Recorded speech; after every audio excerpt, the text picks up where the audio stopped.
Quiero dar la bienvenidos otra vez a nuestro estudio sobre la vida de José. En este estudio vamos a estar enfocando, como puedes ver en la primera pancarta, el viento solano. Es bastante importante esa palabra porque está hablando de algo muy importante en la profecía del mundo y en profecía en general. Entonces, vamos a empezar. Sobre unidad, y es una palabra bastante importante. Sobre unidad a menudo se conoce por su nombre más común, movimiento perpetuo. ¿Cuál es la definición de sobreunidad o movimiento perpetuo? El movimiento de un mecanismo teórico que sin pérdidas, debido a la fricción o otras formas de pérdida de energía, continuará funcionando para siempre a la misma velocidad sin que se aplique energía externa e incluso mostraría una ligera mejora. Entonces, esto está hablando de algo en maquinaria y es una lucha que el hombre siempre ha tenido, poder inventar, crear algo que siempre sigue trabajando para siempre, sin miedo que él va a terminar. Pero ahora quiero salir un poquito de la idea de mecanismos y pensar en pueblos y naciones. Un pueblo, una nación perpetuo o de sobreunidad quiere decir que es una nación que va siguiendo para siempre, mejor dicho. Y es un interesante pensamiento. Entonces, así que estoy seguro de que probablemente te está preguntando qué tiene que ver esta palabra con nuestra historia sobre José. Bueno, en realidad mucho, especialmente cuando miramos los próximos dos sueños que surgen en nuestra historia, el 7 ganado gordo y el 7 ganado en juntas, y las 7 espigas buenas y las 7 espigas malas.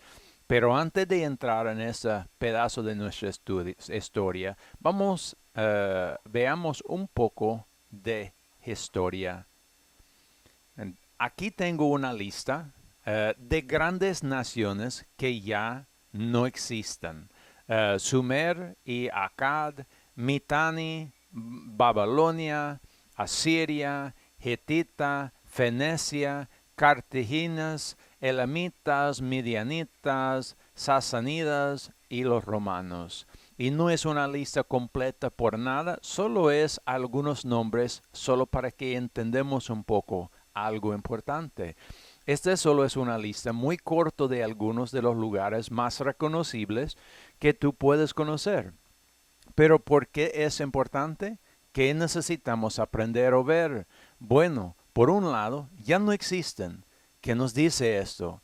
No eran reinos perpetuos, no continuaran para siempre. Todos los días se deterioraban y se dirigían directamente a su desaparición, cada uno a un ritmo igual al mal y la rebelión que se manifestaran. Entonces, cada una de esas naciones, desde el momento en que ellos aparecieran en la historia del mundo, también empezaron a deteriorar en cierta manera. ¿Por qué? Pues eso es lo importante de esa historia. ¿Por qué esas personas desaparecieron? Quiero enfocar solo un poquito en la nación particular de Babilonia y solo quiero leer un poquito de historia sobre esa nación.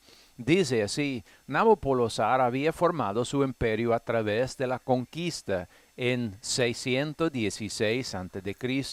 y Nabucodonosor II usó a esos recursos para fortalecer y ampliar sus fuerzas armadas, así como para participar en proyectos de construcción. Absorbió todas las antiguas regiones del imperio asirio y aplastó cualquier resistencia que se ofrecía. En 598-597 a.C. marchó sobre el reino de Judá en Canaán y destruyó su ciudad capital, Jerusalén, enviando a los ciudadanos de la ciudad de regreso a Babilonia, un periodo periodo conocido como el cautiverio babilónico. Una mayor resistencia por parte de Judá dio como resultado otra ronda de campañas militares entre los años 589 a 582 a.C., que redujeran el reino y dispersaran a la población, cuando la ciudad cananeo de Tiro finalmente cayó bajo una larga Asiria en 585 a.C., Nabucodonosor II había consolado su imperio, y en el año 600 a.C. Babilonia era tan impresionante que se le consideraba el centro del mundo, ciertamente por el mismo Babilonios y aparentemente por otros también. Una tabla de arcilla que está de esta época, descubierta en las ruinas de la ciudad Sipar al norte de Babilonia y actualmente en el Museo Británico, presenta el mundo antiguo girando alrededor de Babilonia. La tableta pretende ser una mapa del mundo, pero en realidad margina a la mayoría de las regiones que rodean a Babilonia, incluido Sipar. El origen de la mapa es babilónica y se desconoce cómo llegó a Sipar, pero es posible que esta pieza sea una de las muchas ciudades que honraron al reino de Nabucodonosor y su gran centro urbano. Entonces, pensando en Babilonia, era una nación grande, enorme, el centro del mundo. Si pensamos en nuestra propia época hoy, hay naciones grandes que están reconocidos mundialmente. Pues por un momento Babilonia era uno de estos en aquella época. Era reconocido mundialmente, tenían un poder, una influencia sobre muchas otras naciones, pero la pregunta es cómo cayó una nación tan grande como Babilonia. ¿Cómo puede desaparecer? Y como se vio en la lista, no era el único. Han habido muchos que han subido, crecido, tenido dominio y luego desaparecieran. Y la pregunta siempre es, ¿cómo cae una nación tan grande? Porque si no podemos nosotros entender esa pregunta, no podemos evitar lo que a ellos pasaran. A veces decimos, ¿de qué nos importa la historia? Pues la historia nos importa para no volver a repetir los errores de otras generaciones. Y eso nos trae a ese estudio de las 7 ganado gordo y las 7 ganado en juntas, las 7 espigas buenas y las 7 espigas malas. Parece como si fuera un balance, 7 y 7. Y ese número 7 en el hebreo es bastante importante porque es simbólico de Dios mismo. Es simbólico de perfección. Quiere decir que este sueño es enfocando en la perfecta obra de Dios.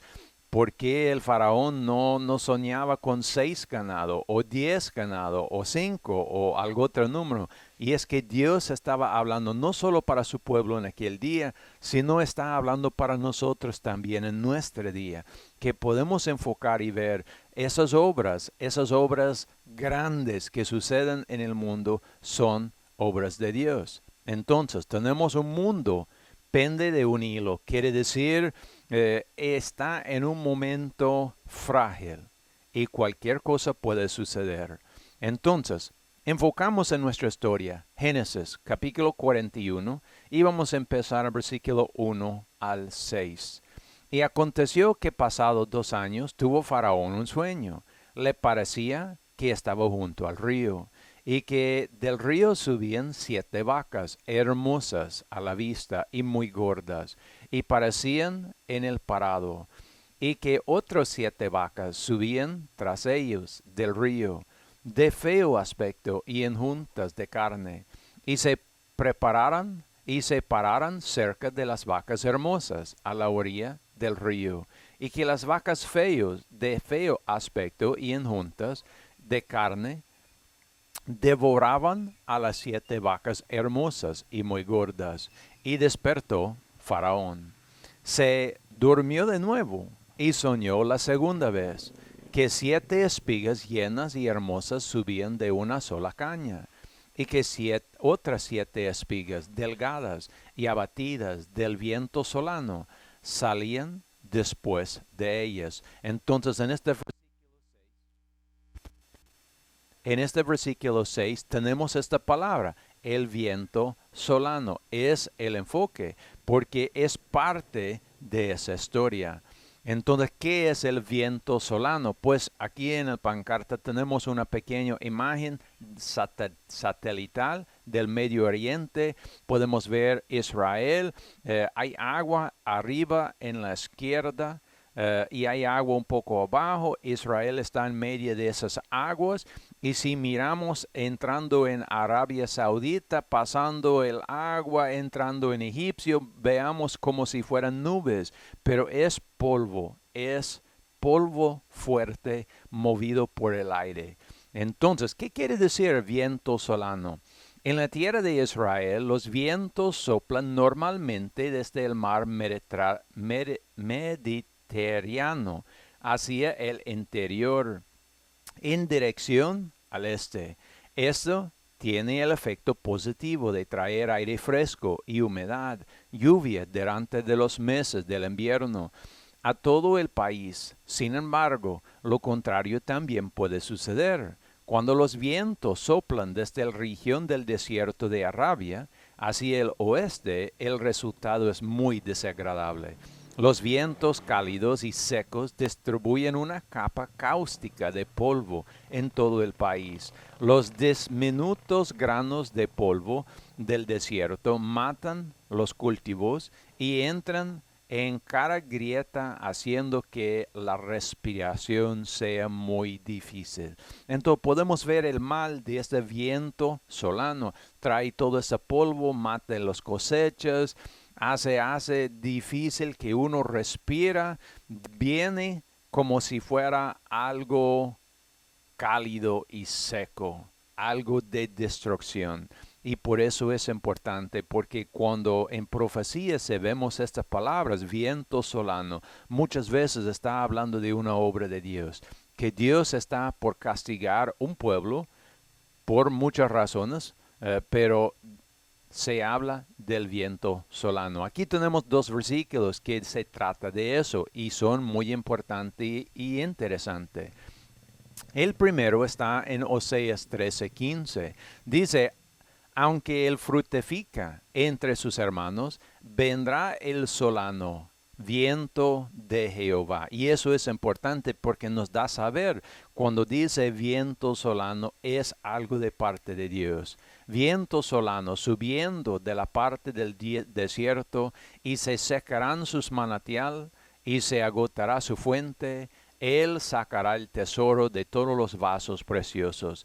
Entonces podemos ver, al venir este viento solano, se seca las fuentes de agua, se agota las fuentes y se desaparecen las esperanzas. ¿Por qué? Porque si no hay agua, no hay cosecha. Si no hay agua, no hay que beber.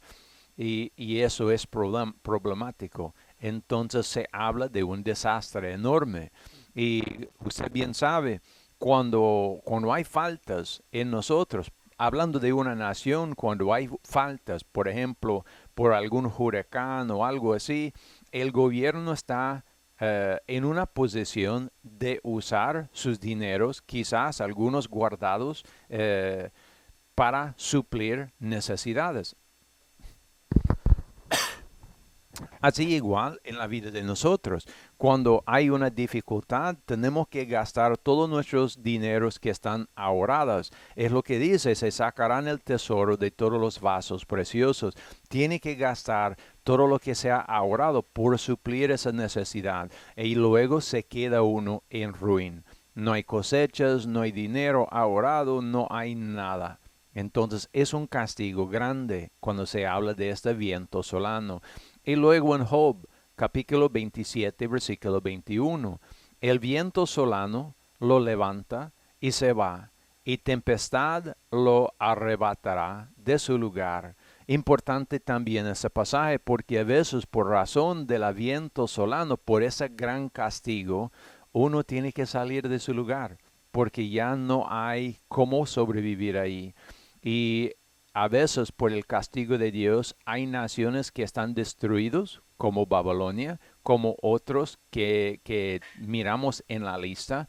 Y cuando están destruidos, entran otra gente y toman posesión de sus tierras y empiezan a vivir ahí. Entonces es lo que estamos viendo en nuestra historia. Tenemos este 7 ganado gordo, prosperidad, bendición, pero luego tenemos las 7 ganado en juntas. Vienen esos otros y ellos empiezan a comer las gordas. Igual en las 7 espigas buenas y las 7 espigas malas. El uno devorando el otro. Pero recordamos cuando hablaba de las 7 espigas malas, dice que estaban soplados por el viento solano. Quiere decir que Dios es el que estaba haciendo ese trabajo.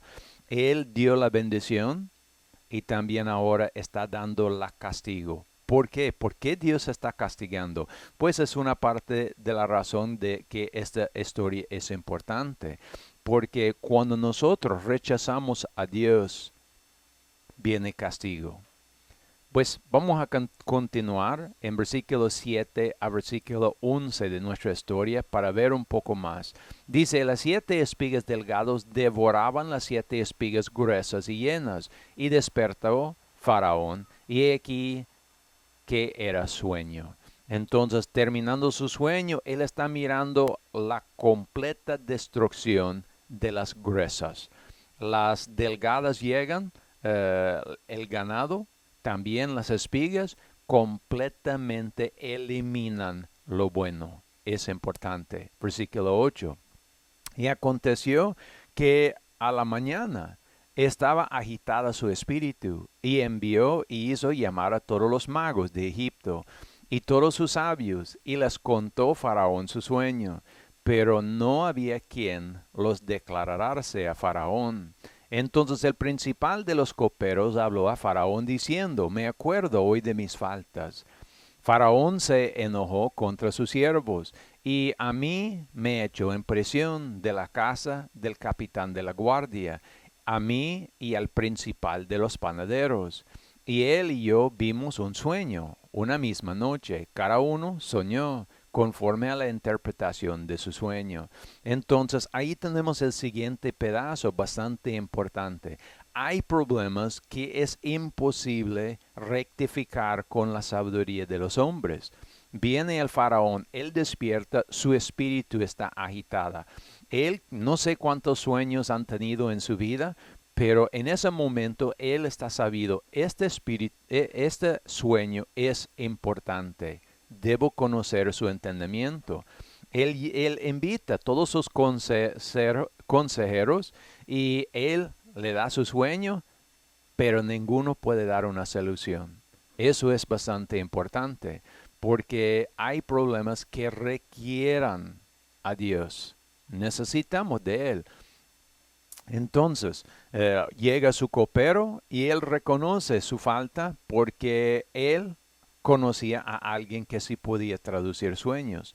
Este José que está encarcelado. Entonces, cuando pensamos nosotros en lo que estaba haciendo el faraón cuando él llamó a sus magos, sus consejeros, y ellos no podían contestar. Sé bien, el hombre es muy inteligente y muy capaz de resolver la mayoría de sus propios problemas, pero hay problemas que no se puede resolver sin la aportación de Dios. Esta es la mayor irritación del hombre, porque el hombre natural, recuerda, estoy hablando de lo natural, no lo espiritual. El hombre natural quiere ser independiente de Dios. Queremos siempre solucionar todos nuestros problemas de manera humana, de manera carnal, porque no queremos tener la necesidad de arrodillar, ayunar, orar a un ser supremo y pedir su apoyo. No es agradable para el hombre natural. Y por eso nos irrita como seres humanos cuando tenemos pandemias y problemas grandes que no lo podemos solucionar. Aunque muchas veces hay quien entre los gobernadores que nos pide orar y ayunar, la verdad es, ellos solo están, como decir, poniendo un apacho muy pequeño sobre un problema muy grande, tratando de reconocer a Dios, pero no con toda sinceridad. Siempre ellos solo están haciendo eso por mientras que buscamos otra solución. Y eso es lo que el faraón también iba a hacer. Entonces, tenemos estas 7 vacas en juntos que devoraran completamente los gordos.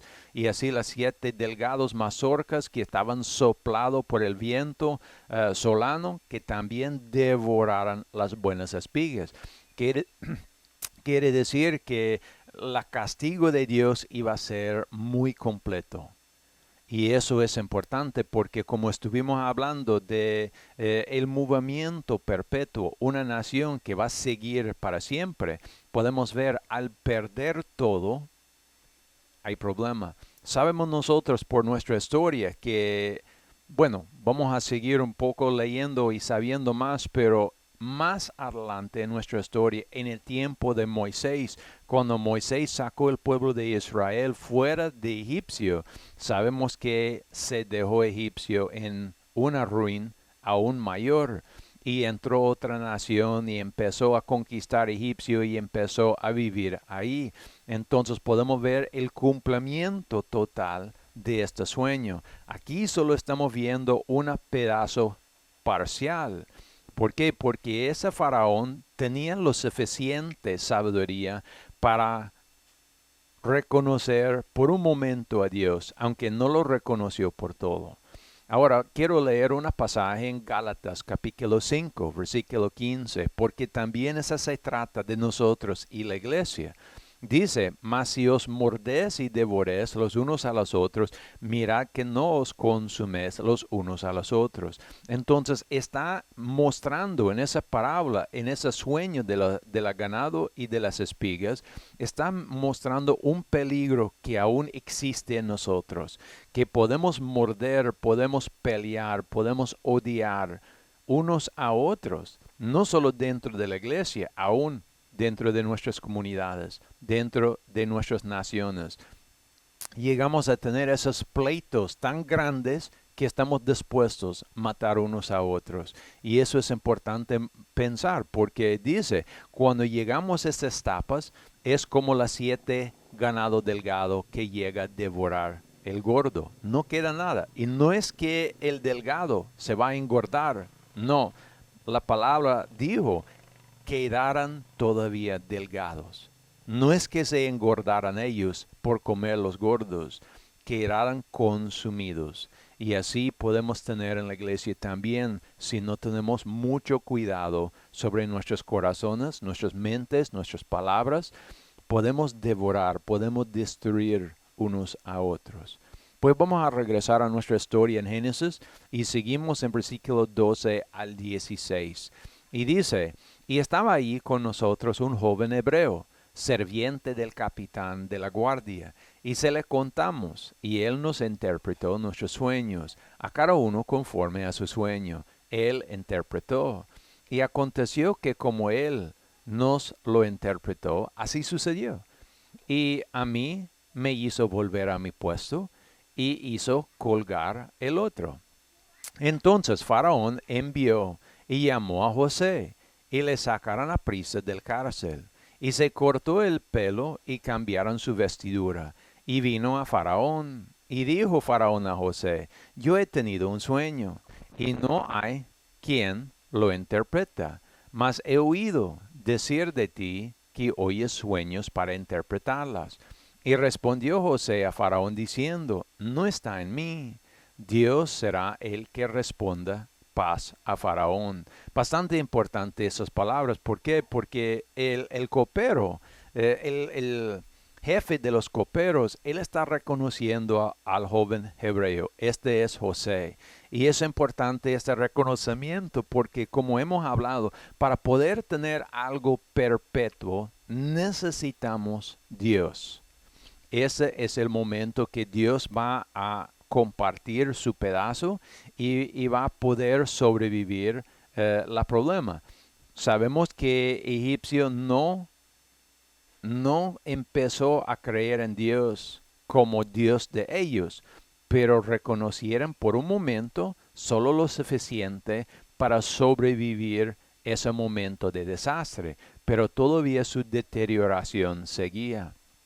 Entonces el faraón llamó a José, lo sacó, lo bañaron y todo para presentarlo al faraón. Y interesante, cuando el faraón pregunta si José puede interpretar el sueño, José respondió muy apropiadamente. Dijo, no está en mí. Es muy diferente cuando el faraón llamó a sus consejeros, sus magos y todo eso.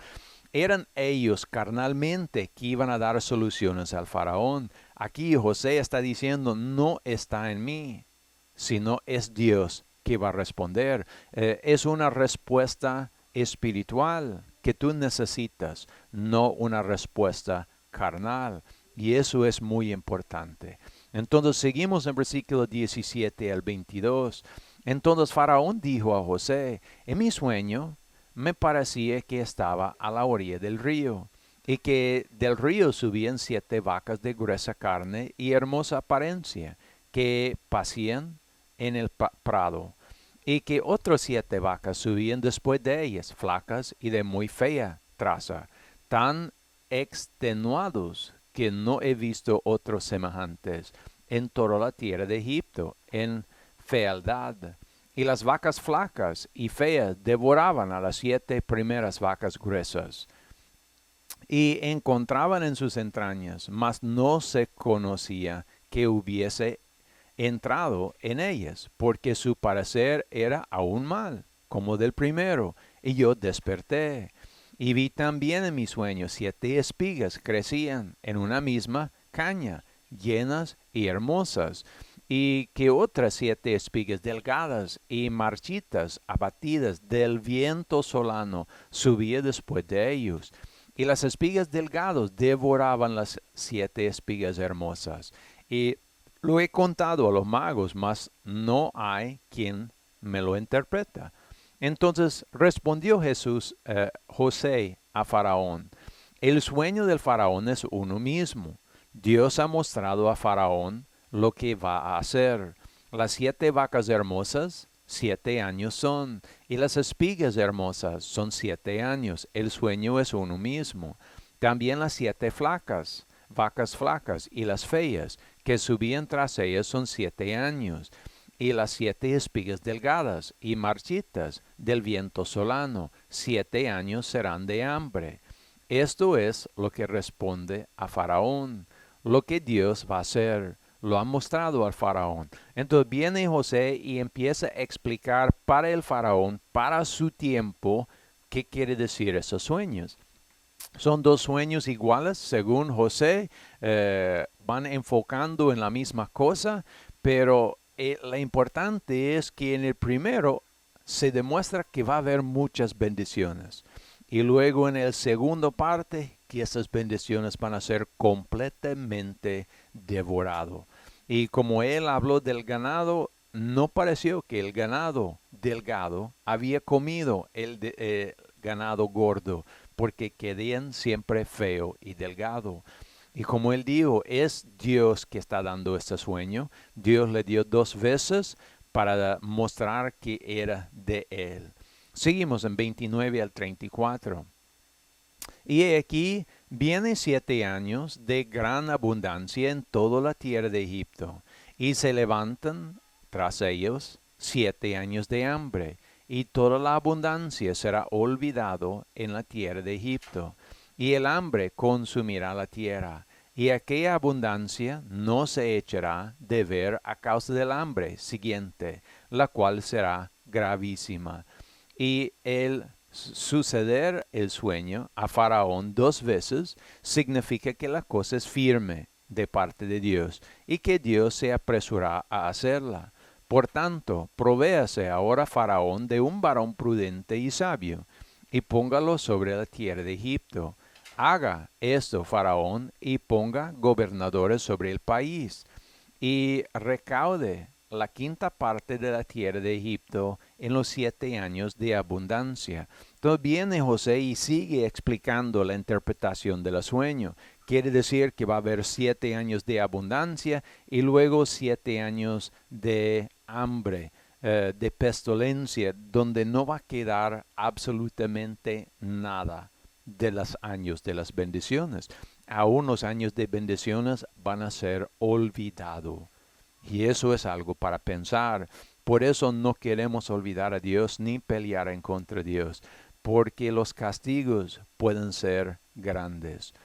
Pues luego José dice, pues la contestación, la solución de su problema para poder salir es que usted busca un persona sabio o personas sabios y lo ponen sobre toda la tierra de Egipcio para recoger entre los 7 años de bendición un poquito y poder tenerlas para los 7 años de flaqueza.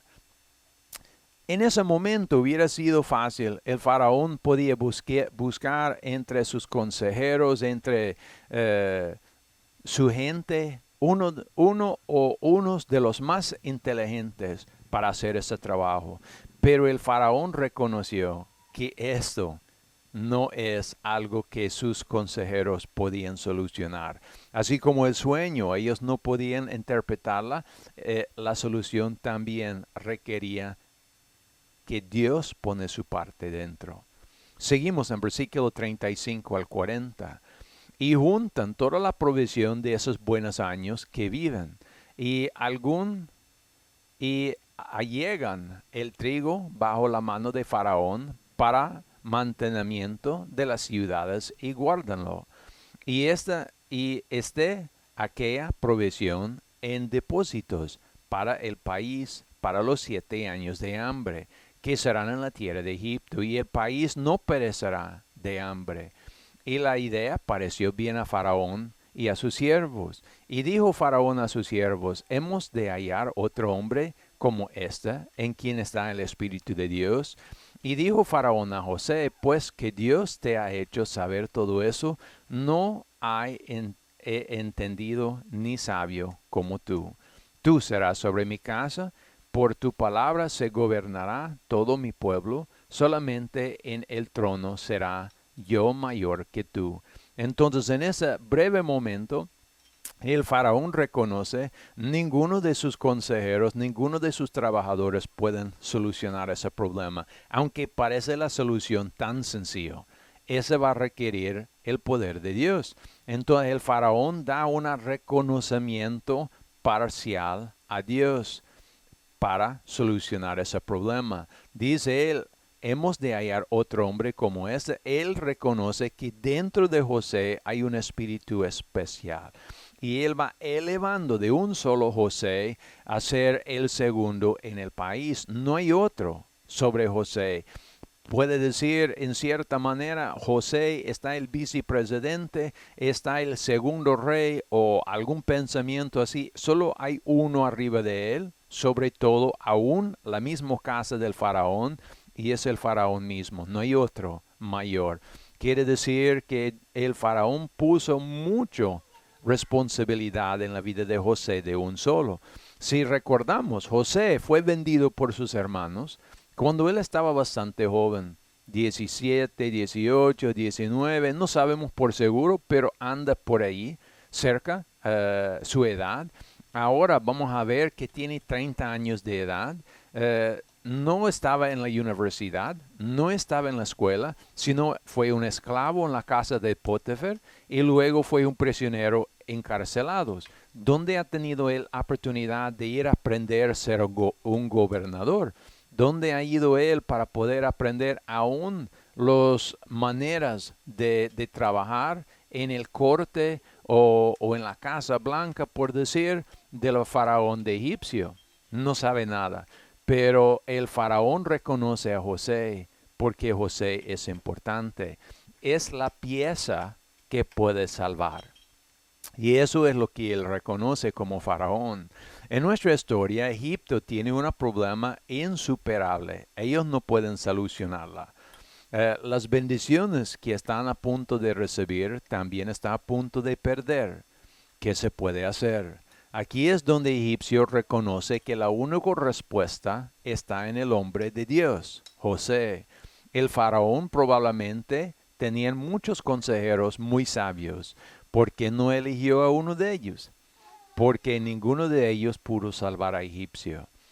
Se necesitaría una respuesta divina, tal como los sueños requerían respuestas divinas.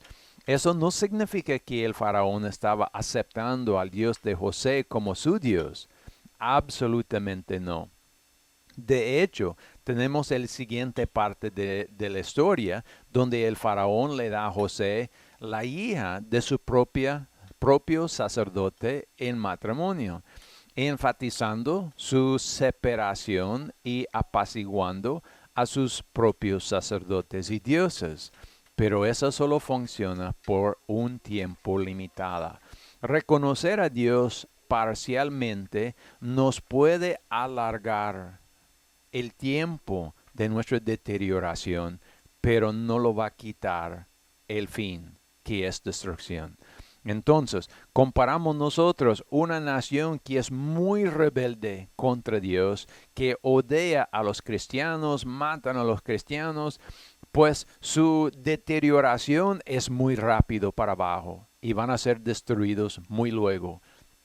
Pero si hay una nación, aunque sea incrédulo, aunque sea idólatra con sus propios dioses, pero ellos aceptan a los creyentes que existen en su nación y no lo están matando, pues su deterioración es más gradual, más despacio. Y si hay una nación que aún es muy neutral, tal vez no es muy creyente en falsos dioses, no es tampoco muy creyente en el Dios verdadero, puede también alargar un poco más su deterioración. Pero luego llegamos a una nación que parece cristiano, reconoce a Dios en palabra, aún tal vez en su moneda, van a poner la inscripción, en Dios confiamos. Todo eso es para dar un conocimiento, un reconocimiento a Dios.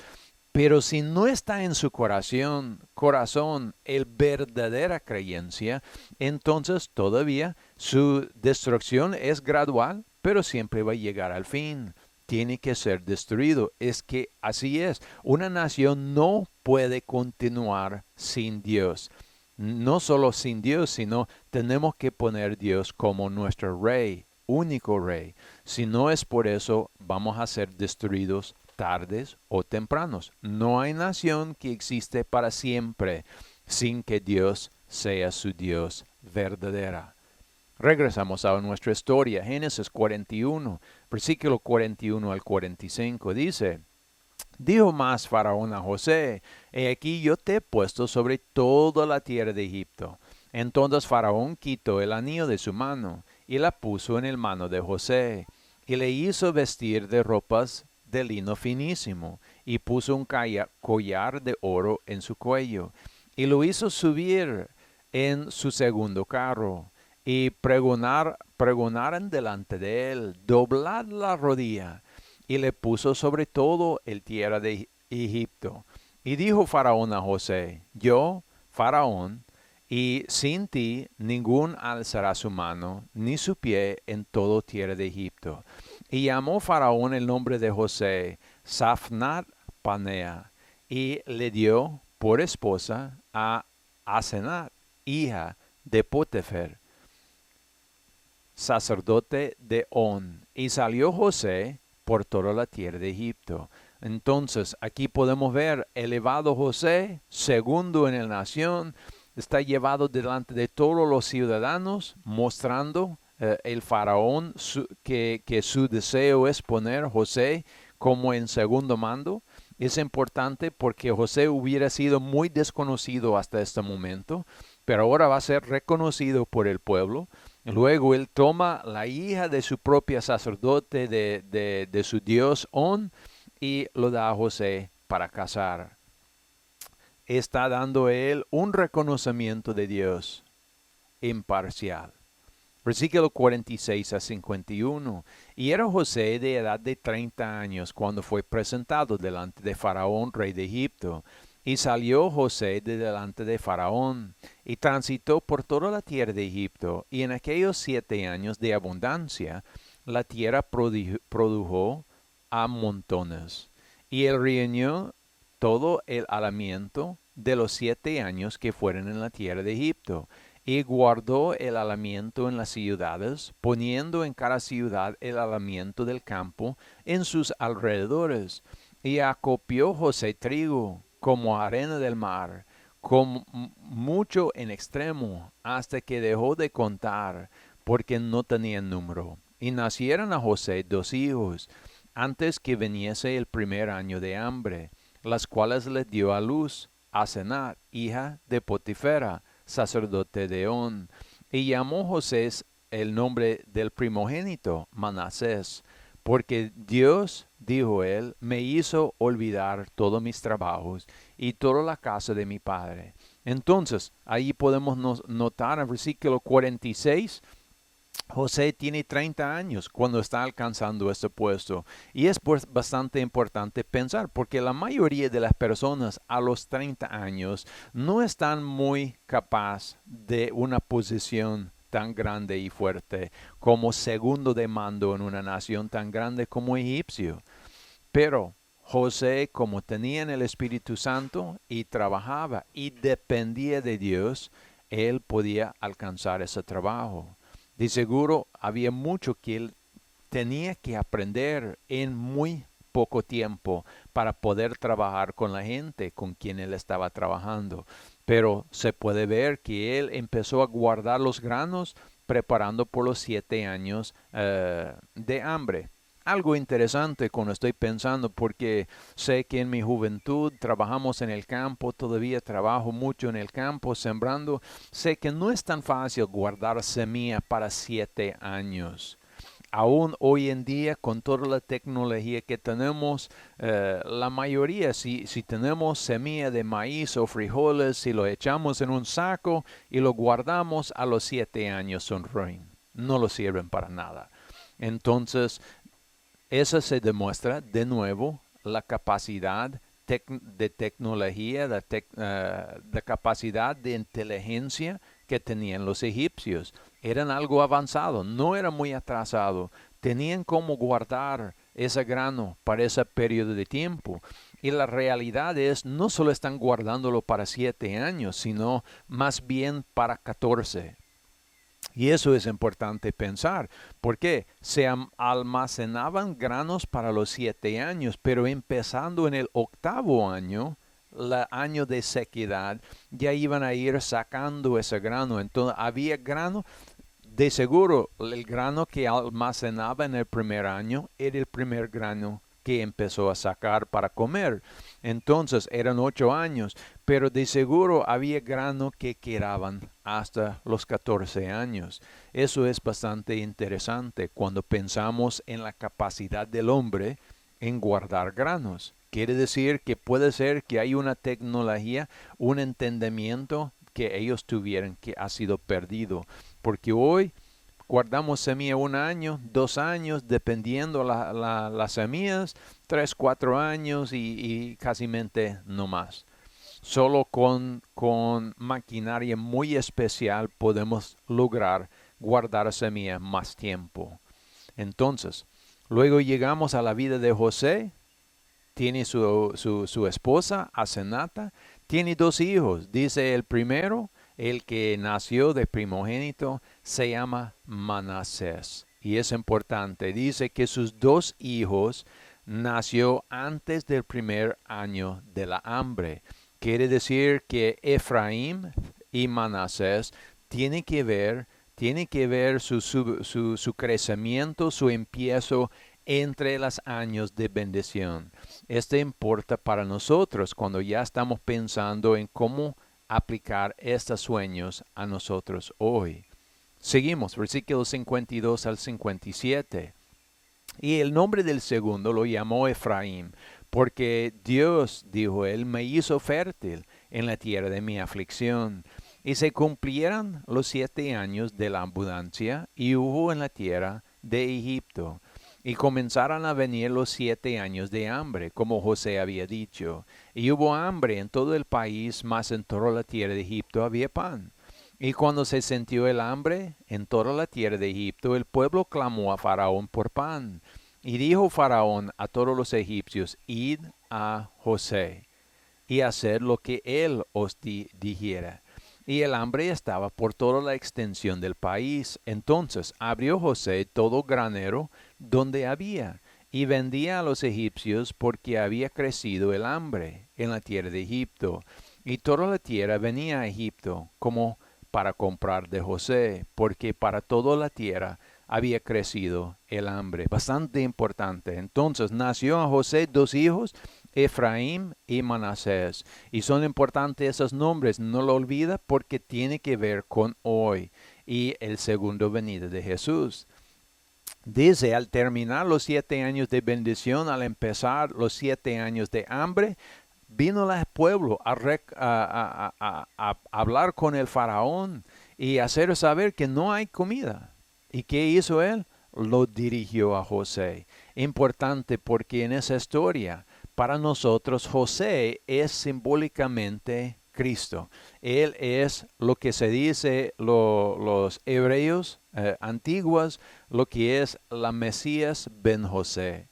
El Mesías ben David es su primer venida. Jesús, cuando él vino al mundo, murió en el cruz y tomó su puesto a la derecha de su Padre en el cielo. Ahora tenemos el segundo venida, cuando Dios viene a salvar a su pueblo. Viene como José, en medio de Egipto, en medio de un mundo incrédulo. Y tiene que salvar su pueblo. Todo lo que está pasando ahorita en la vida de José, él está siendo subido como segundo de mando en egipcio, no solo para salvar a los egipcios, sino él también va a salvar su familia, porque en Canaán está su padre, sus hermanos, ellos están pastoreando sus corderos, pero llega el momento que ellos van a sentir el hambre también y van a venir y ser salvos por José. Entonces, como bien dice el faraón, id a José, podemos interpretarlo para hoy en día. Tan importante, id a el Mesías ben José o Cristo Jesús, porque Él es el único que nos puede solucionar esos problemas. Si nosotros podemos poner eso y guardarlo muy fuerte en nuestro corazón, podemos salir de todo problema que está por delante de nosotros. Como bien dice en 57, y toda la tierra venía a Egipto para comprar de José. Quiere decir que todos debemos dirigirnos a Jesús para poder salvarnos de las tragedias y pandemias y dificultades que vienen enseguida. Entonces, a medida que esta historia continúa desarrollándose, tenemos este momento en que Egipcio se balancea y sin al menos un reconocimiento simbólico del único Dios verdadero, será completamente destruidos. Entonces, imagina un momento que no estaba ahí José. ¿Qué hubiera hecho Egipcio? ¿Hubiera guardado grano en los 7 años de bendición? No. Nadie podía discernir al faraón qué quería decir el sueño. Entonces hubiera pasado las bendiciones, disfrutando, quizás engordando porque tenían sobreabundancia de comida. Al llegar el tiempo de hambre, hubieran muerto más rápido la gente porque no estaban preparados para ayunar tantos años. Entonces ellos necesitaban esa parte de Dios para poder salvarlos. Entonces Egipcio hace su parte y le da un reconocimiento nada más simbólico a Dios. Por eso no fue algo que duró mucho tiempo. El corazón de ese problema es que al solo reconocer simbólicamente a Dios, solo retrasan la destrucción inevitable que trae la rebelión, mientras que no arrepentemos y desechamos nuestras falsas dioses y creencias, todavía nuestra destrucción es inminente. Es que no puede terminarla, no puede evitarla. Tiene que suceder. La única manera para evitar la destrucción y lograr una nación perpetua es que enfocamos de verdad en nuestro Dios, arrepentiendo de nuestros errores. Y es lo que Egipcio todavía no estaba listo para hacer. Y igual hoy, muchos no están dispuestos a dejar sus idolatrías por completo. Hacen un reconocimiento simbólico al único Dios. Quizás van a la iglesia, quizás cantan, quizás oran, quizás leen un poquito la palabra de Dios. Pero cuando examinamos sus vidas de verdad, no vemos personas que están sirviendo el Dios verdadero, sino vemos personas que nada más son buenos ciudadanos o quizás mejores que algunos, pero no son creyentes. Entonces, regresando, para evitar la destrucción y lograr el movimiento perpetuo como nación, se requiere no solo un reconocimiento simbólico de Dios, sino también la colocación de Dios como nuestro gobernante absoluto, rey y máximo autoridad. Y es el problema que tenemos en el Viejo Testamento de la Biblia, regresando al tiempo de los jueces. Recordamos en la Biblia hay un libro que se llama el libro de los jueces. Y en ese tiempo el pueblo de Israel no tenía rey, por decir, porque Dios era su rey.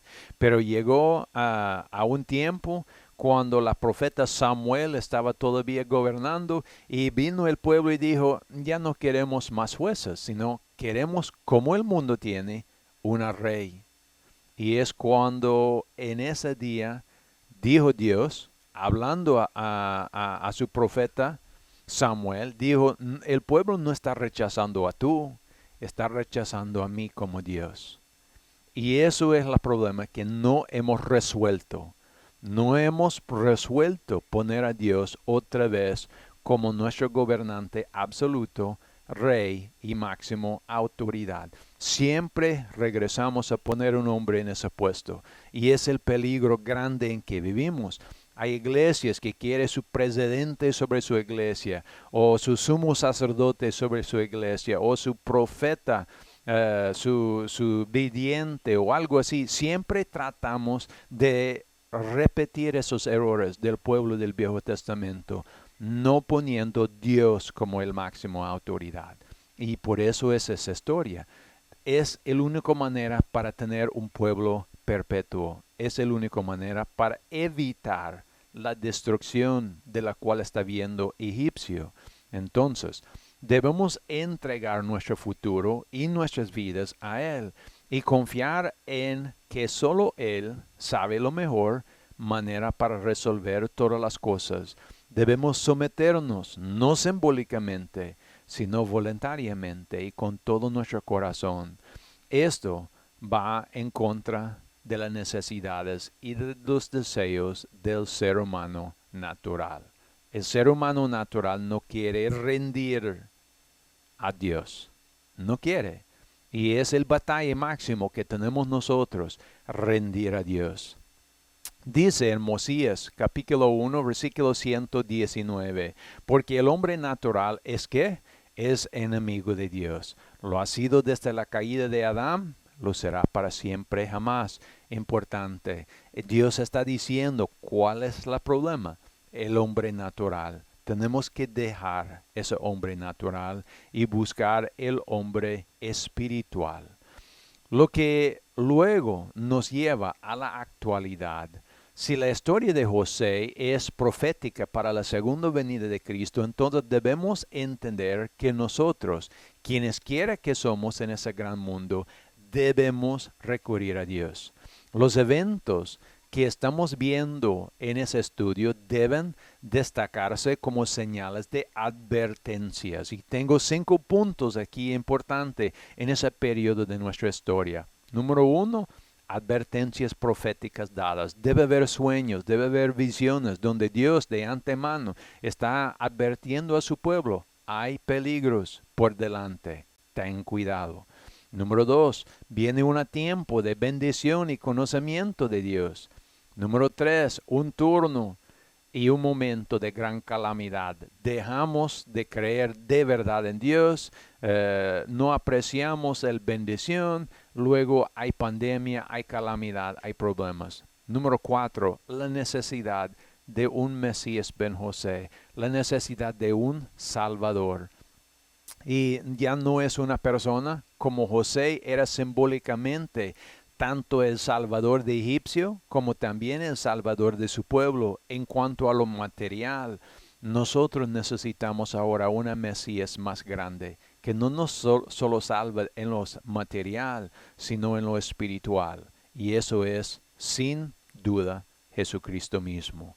Y número 5, el último pedazo de esa parte de nuestra historia, el surgimiento de Efraín y Manasés. Son importantes esos dos muchachos. Recuerda, nacían todavía en los 7 años de bendición. Sabemos, y vamos a leer más adelante, las promesas que fueron dadas a Efraín y Manasés. Dijo que iban a ser muy importantes en el recogimiento de todo el mundo. Sí, muy importante. Tal vez recuerda, y si no recuerda, puede ir atrás a volver a ver el video que hicimos cuando hablamos nosotros sobre la bendición del primogenitura, lo que fue dado de el padre a sus hijos. Recuerda, era Rubén que era el primer nacido. Él tenía el derecho de toda la primogenitura. Pero fue roto sus vestiduras, fue quitado la primogenitura. Una pieza pequeña fue dado a Judá como gobernador. Una parte pequeña fue dado a Leví y también a Melquisedec sobre el sacerdocio. Y el último pedazo del primogenitura fue dado a José, que fue dividido una parte grande a Efraín, aunque él era el segundo, y Manasés, aunque él era el primero. Esos dos niños, esos dos muchachos van a crecer y ser muy importantes en la segunda venida de Jesucristo mismo. Tenga abiertos sus ojos para ver el crecimiento de ellos. La pieza que salva. Ahora vamos a ver, ya hablando de nuestro tiempo, una profecía que directamente nos habla. Según Nefi, capítulo 1, versículo 16 al 25.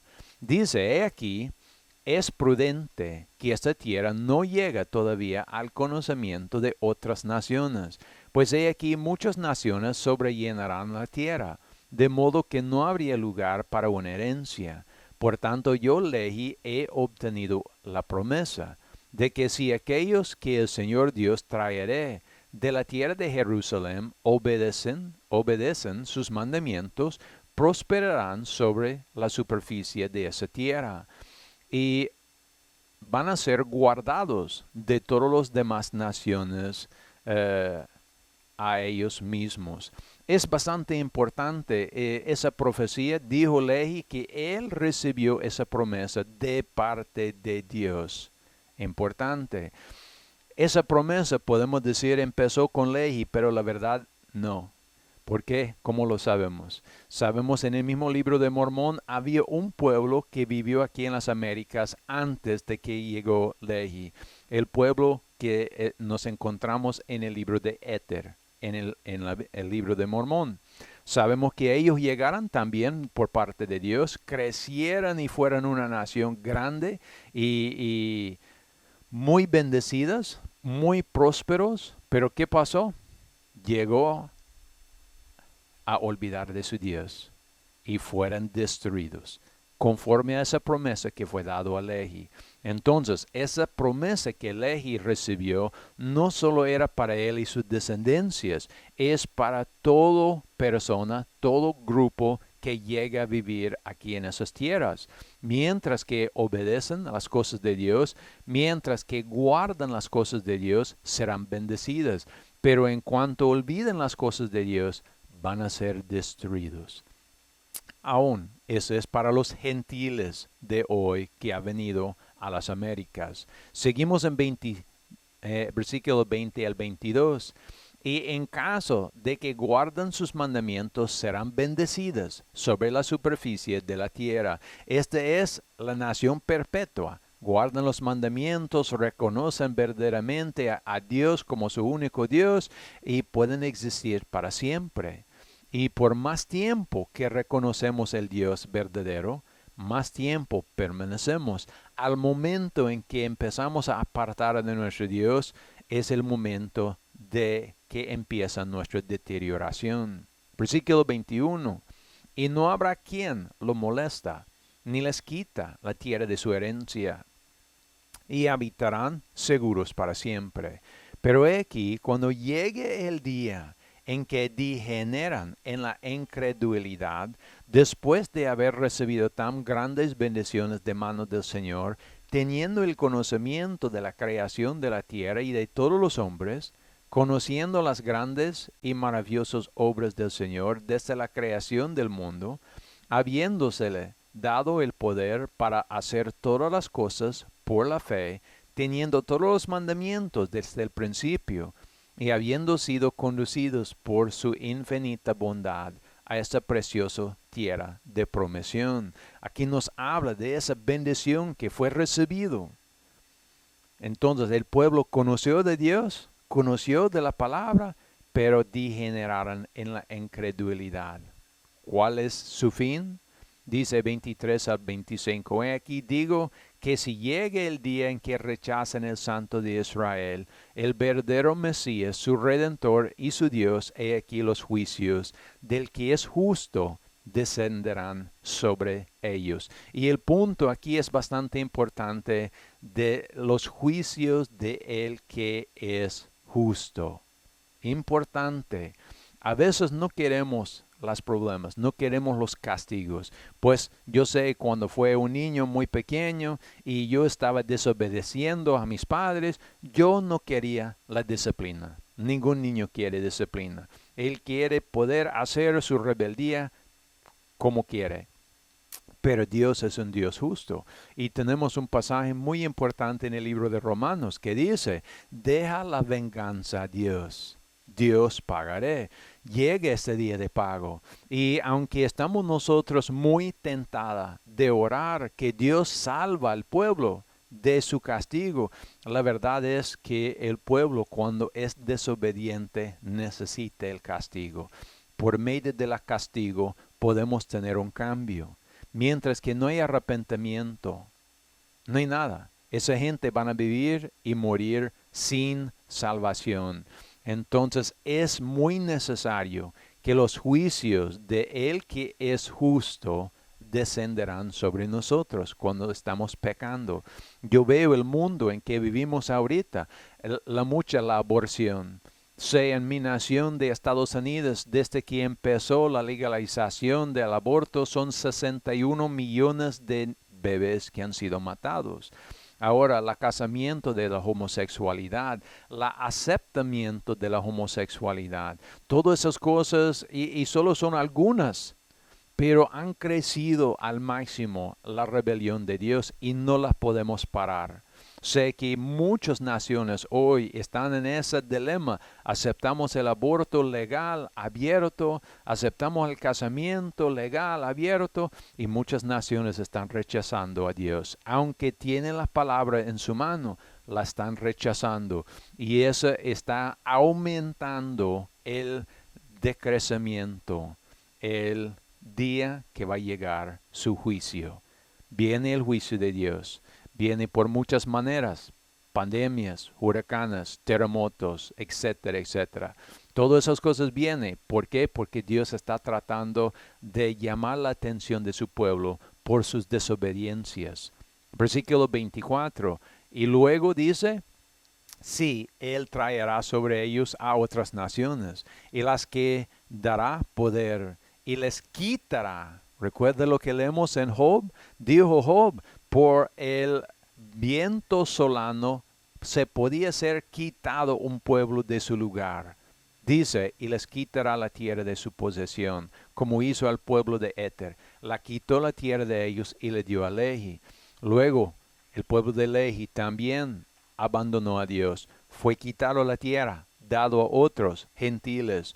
Y luego ellos ahora han rechazado también al Dios verdadero. Y están en ese mismo lugar, en ese mismo enfoque de la justicia de Dios. Les quitará la tierra de su posesión y hará que sean dispersados y afligidos. Sí, Al pasar de una generación a otra, habrá efusión de sangre y grandes calamidades entre ellos. Dios está prometiendo esos problemas sobre todo pueblo que abandona a Él. Importante. Ahora tenemos una pequeña revelación que fue tenido en la Iglesia de Cristo por un ministro de la Iglesia de Cristo en el año 1864. Estamos hablando de muchos años pasados.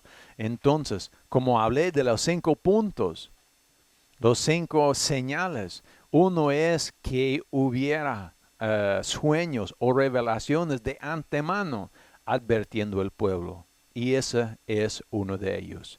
Es una revelación dado a través de un hombre que se llama Granville Hedrick en el año 1864. Escúchanos personas que se llaman la Iglesia de Cristo. Escucha el consejo de su Señor y Salvador Jesucristo y escucha las palabras que le dio el poder de su Espíritu Santo debido a las grandes destrucciones que están viniendo sobre la tierra.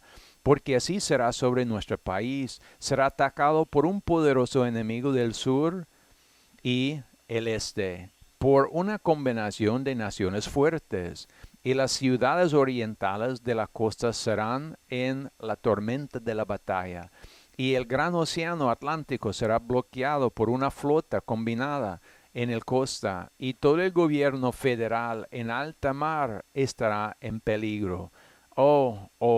A las orgullosas ciudades del este, porque sus ferrocarriles serán destruidos y la pobreza y la miseria invadirán la tierra y la mayor consternación se extenderá por los estados del norte a causa de la guerra y el derramamiento de sangre.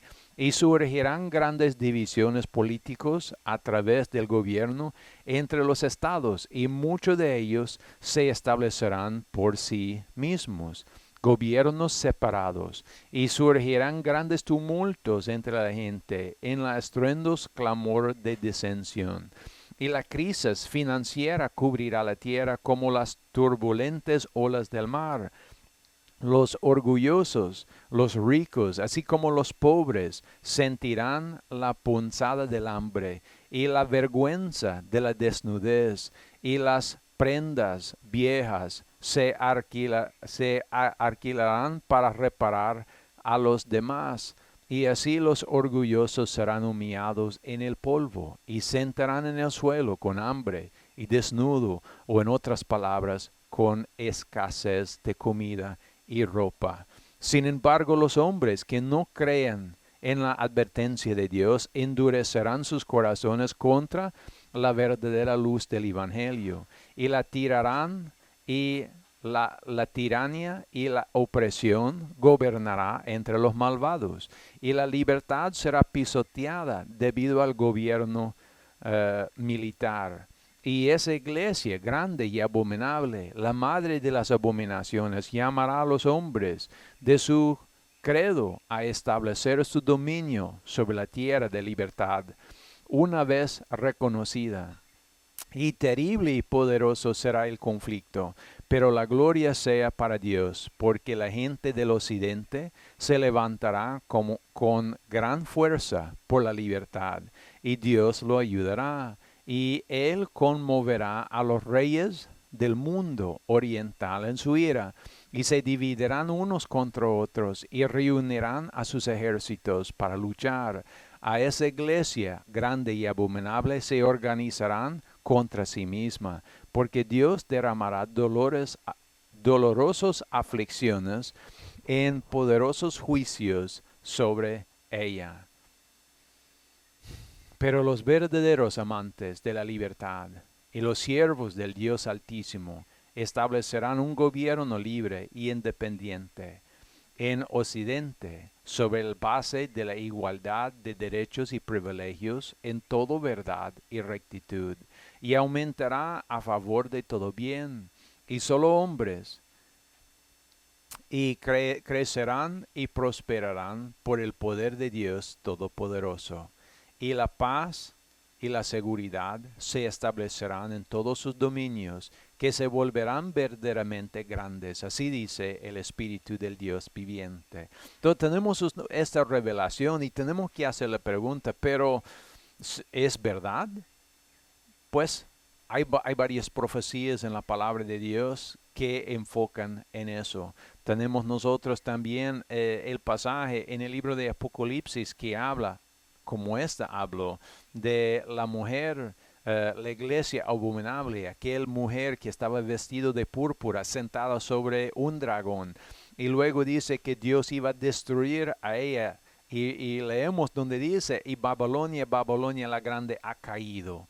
Y dice que los mercaderes del mundo llorarán. De eso está hablando.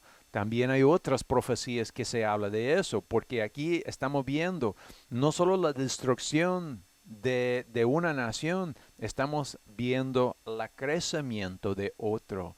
¿Y qué nos dice en Isaías? Creo que es los primeros versículos de capítulo 2. Dice, y la montaña o la nación de Dios será establecido sobre toda nación. Y eso es importante porque viene tocando eso. Y tenemos una más muy importante en el libro de Mormón. Tercer libro de Nefi, capítulo 9, versículos 101 al 106, que directamente casi hablan, bueno, en otras palabras, pero las mismas palabras de esa profecía que fue tenido por Granville Hedrick.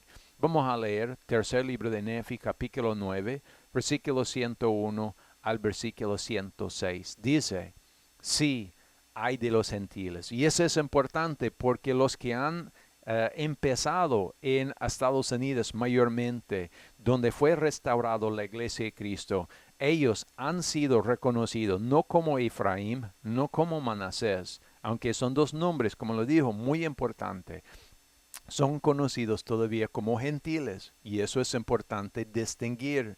Dice, ay de los gentiles, a menos que se arrepientan, porque sucederá en aquel día, dice el Padre, que cortaré sus caballos de en medio de ti, y haré destruir tus carros, y cortaré las ciudades de tu tierra, y derribará todas sus plazas fuertes, y cortará de tu tierra las hechicerías, y no tendrás más adivinos.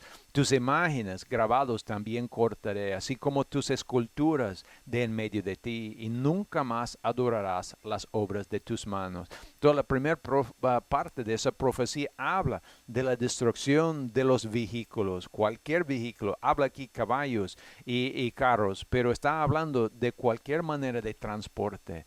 Luego las ciudades mismas habrán problemas y divisiones, y luego también las imágenes serán derribados. Y si usted ha estado viendo las noticias de hoy en día, usted va a ver que algunas de esas piezas ya están empezando a suceder. Están derribados no solo en Estados Unidos, sino en muchas partes del mundo. Están bajando las estatuas. Y yo no lo puedo decir que todas esas estatuas representan malas cosas. Algunos solo son reconocimientos para algún hombre muy importante. Pero según Dios, todo viene por abajo. Entonces nosotros, como creyentes, no debemos oponer a Dios. Aunque una estatua tal vez representa algo bueno, no debemos oponer a Dios. Debemos solo ver y enseñar la verdad. También habla aquí de las hechicerías y los adivinos. Quiere decir que ninguna otra poder y potestad va a permitir Dios, solo Él. Tenemos que enfocar a Él. No es como el tiempo del faraón, cuando él pudo dar un reconocimiento parcial a Dios. No, en ese tiempo le demos todos o seremos destruidos. Seguimos versículos 104 a 106. Y arrancaré tus bosques de entre ti, y asolaré tus ciudades, y acontecerá que todas las mentiras, falsedades y envidias y contiendas y supercherías sacerdotales y fornicaciones serán extirpadas. Porque sucederá, dice el Padre, que en aquel día talaré de entre mi pueblo a cualquier que no se arrepientan y vengan a mi Hijo amado, oh casa de Israel, y ejecutará venganza y furor sobre ellos, así como sobre los paganos, tal como nunca ha llegado a sus oídos. Y como habla aquí, también los ciudadanos tendrán problemas, pues si usted ha estado viendo las noticias en Estados Unidos mismos, hay una ciudad que ya tiene un grupo que ha acercado 6 cuadras de la ciudad y han establecido entre Estados Unidos su propia nación. Es una parte del cumplimiento de esa profecía, esas divisiones grandes que están surgiendo. Pero luego dice en versículo 105 algo que tal vez nos hasta toca personal. Todo mentira, falsedad, envidia, contienda, superchería sacerdotal, fornicación, todo terminará. Podemos ver, aún veo a veces en las noticias aquí, aquellos grandes predicadores que ganan millones predicando en el mundo. Dice la palabra, van a terminar, porque esa no es la voluntad de Dios. Entonces no quisiera yo estar en los zapatos de esas personas cuando llega su día de juicio, porque seguro ellos están creyendo que todavía están predicando la verdad, pero llega un día de juicio contra ellos. Es la promesa de Dios. Y dice, tenemos que llegar a Cristo, Él solo. Este es el ejemplo de Josué en la historia que estamos leyendo en Génesis. Dijo el faraón ir a José. Y así está diciendo este pasaje, tenemos que ir al Mesías ben José, el tipificación de Cristo mismo. Y el que no llega a Cristo, ese va a ser destruido. Importante. Ya el siguiente pedazo de nuestra historia empieza con el crecimiento de Efraín y Manasés. Y sé que va a ser muy interesante todavía esa historia. Gracias por su atención, gracias por compartir ese tiempo conmigo. Espero que Dios te bendiga y que este estudio sea bendición para usted. Tenga buen día.